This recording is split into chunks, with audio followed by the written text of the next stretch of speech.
aba bantu bose turimo kuvuga icyakubwira ko bari bameze nkatwe, bari bameze nkawe, bari bameze nkanjye. Kimwe mu byabarangaga, bamwe muri bo wasangaga hari ababaye ibisambo. Aha ndavuga nka cya gisambo ubu ngubu nacyo kiri mu gitaramo cy'abera cyasezeranyijwe na Yesu ko bazabana muri paradizo. Cyabayeho ubuzima bwacyo bwa mbere abantu babona ko kidakwiriye kubaho.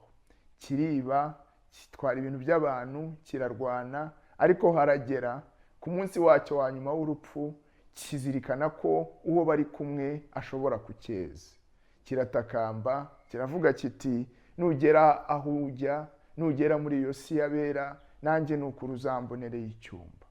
Uwiteka aba aracyumvise, yumva ko cyumvise ya nama yakigiriye, nuko Yesu aramubwira ati uyu munsi turabana muri paradizo.